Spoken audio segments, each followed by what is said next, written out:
بسم الله الرحمن الرحيم. الحمد لله رب العالمين، وأفضل الصلاة وأتم التسليم على سيدنا محمد وعلى آله وصحبه أجمعين.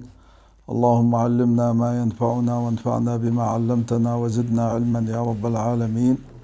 درسنا لهذا اليوم أحكام الميم الساكنة. للميم الساكنة 3 أحكام. الحكم الأول هو الإخفاء الشفوي، تخفى الميم الساكنة عند حرف الباء مع مراعاة الغنة، نحو إن ربهم بهم يومئذ لخبير وما هم بخارجين منها وهم بدؤوكم أول مرة. وسمي شفويا نسبة إلى مخرج الميم. هذا هو المذهب المشهور، وهو إخفاء الميم الساكنة عند حرف الباء، واختاره الإمام الداني. وذهب جماعة إلى إظهار الميم عند الباء، واختار هذا القول الإمام مكي أبو طالب القيسي رحمه الله تعالى. ولكن الأشهر والأكثر هو الإخفاء، أي تخفى الميم الساكنة عند الباء، عند حرف الباء. وهناك تنبيه: ينبغي للقارئ إطباق الشفتين عند النطق بالإخفاء الشفوي إطباقا خفيفا، يعني القارئ يطبق شفتيه عند تطبيقه لحكم الإخفاء إطباقا خفيفا، ولا يضغط على الشفتين حتى لا تتولد غنة ممططة. وأيضا لا يترك فرجة بين الشفتين كما يفعله بعض المتلقين الذين تلقوه عن شيوخهم، وهذا الأمر لم نتلقه عن مشايخنا، وهو ترك فرجة بين الشفتين،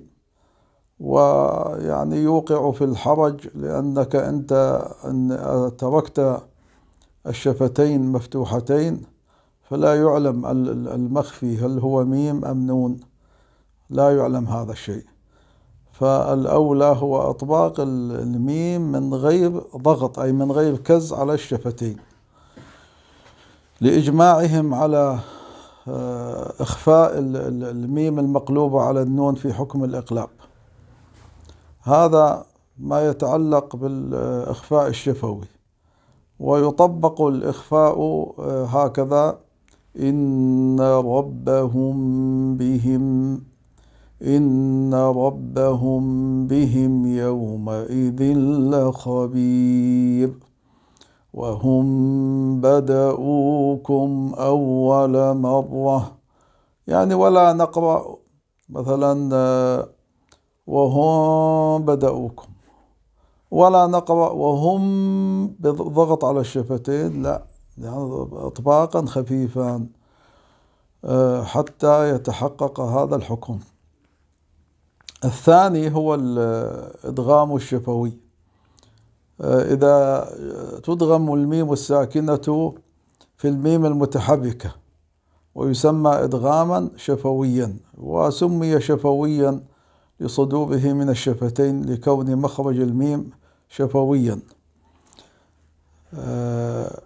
الأمثلة مثلا: فمنهم من آمن ولهم ما يشتهون والله يعدكم مغفرة،